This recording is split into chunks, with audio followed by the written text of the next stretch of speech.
Hello ladies and gentlemen, Panzer here, and welcome back to Crossout.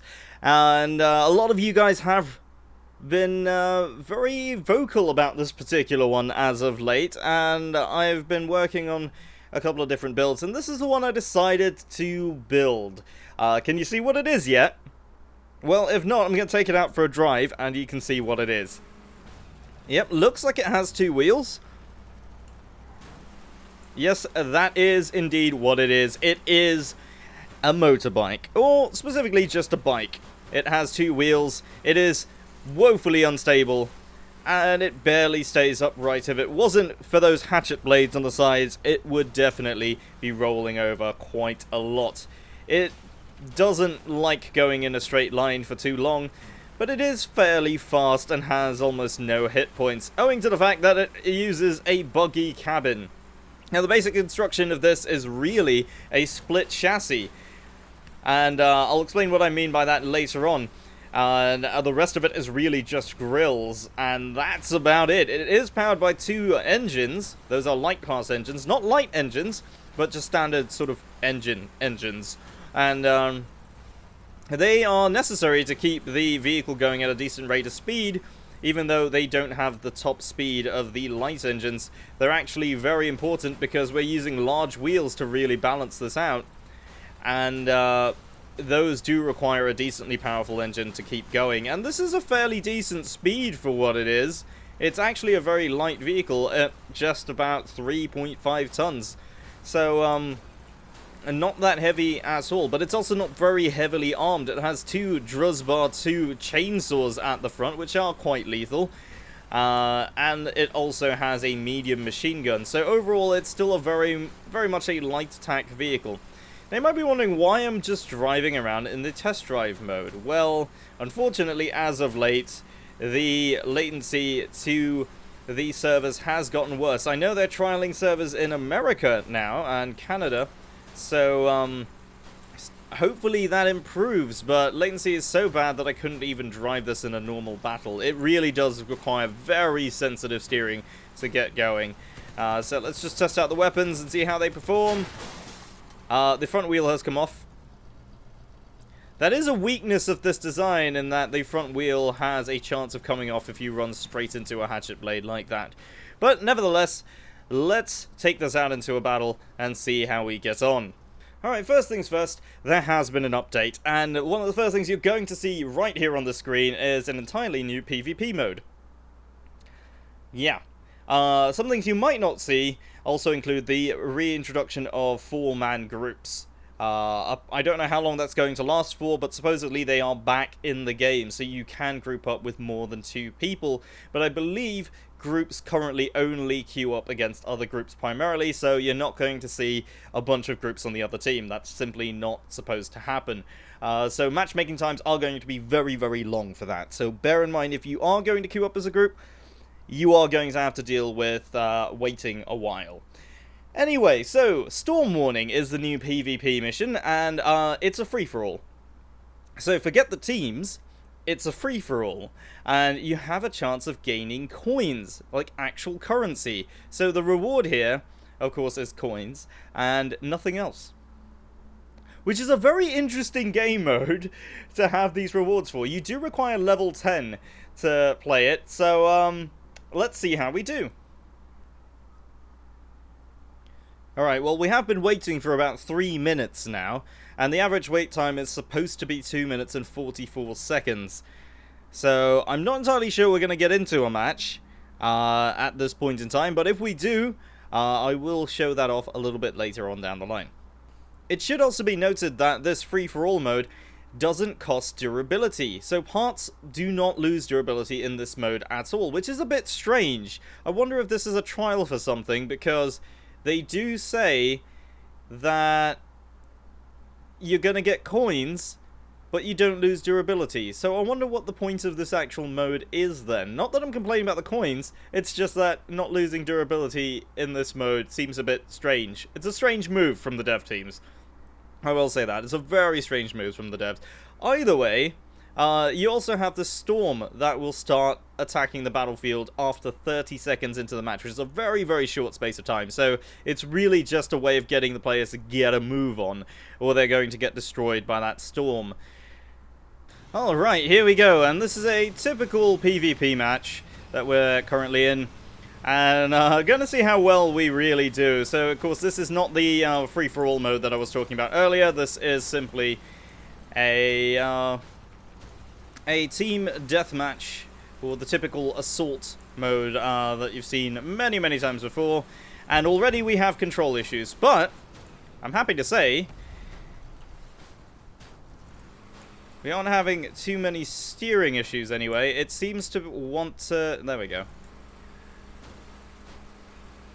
So, having a bit of issues turning around, mainly because it does bump along the sides quite a lot. Now, I did try to balance this as much as possible, and this is as close to being balanced as I can get it, being on a two-wheeled platform. So, this is as good as it's going to get. Alright, let's try and do a little bit of damage to this guy over here. Going for the ram! And we've lost our front wheel! We lost our front wheel already! And we're dead.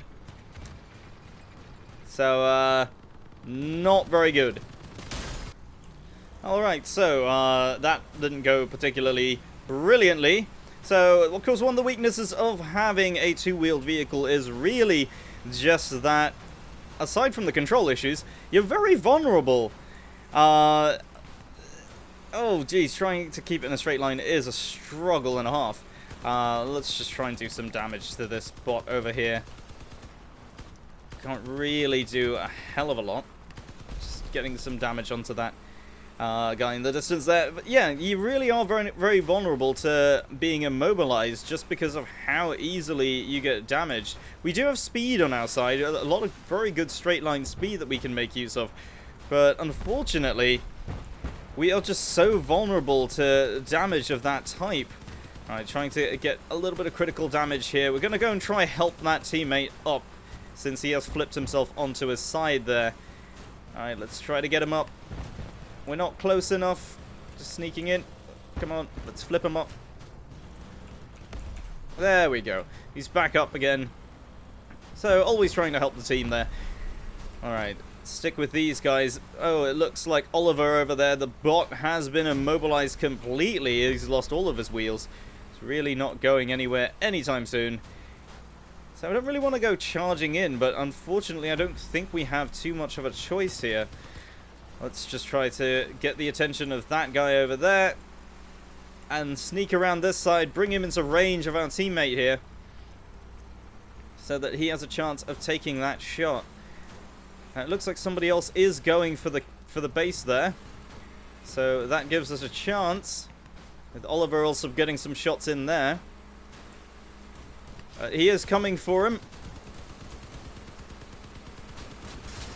It doesn't look like he has a lot in the way of weapons left, so that was lucky for us. Alright, let's go over here and try to help out our teammate over here, who is under attack. Getting some good hits onto that cabin there. And we do want to try and use the chainsaws, but I'm having difficulty maneuvering at the moment. And of course, he is shot off our wheels very cleverly there. And off we go. Alright, so this is probably the first time I've ever actually gone back to the garage during a video to try and make some modifications here. What I think we need to do is protect this front wheel a little bit more, but I don't want to imbalance the vehicle too much. So, just to give you a quick look of what's happening, these wheels are actually mounted in opposite directions, and the reason is, by mounting it to the different sides, it means that vulnerability anyway, at least in terms of the frame dependencies, is not as badly affected. So we take a big hit from the right or the left, it's not likely to blow off both wheels at once. Not that that really helps us all that much, but it is a little bit more peace of mind for me.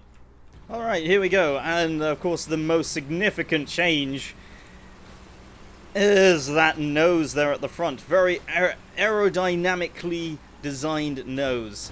But it also gives us an additional 300 hit points. So that's quite good. What we're still really yeah, really, really difficult to control.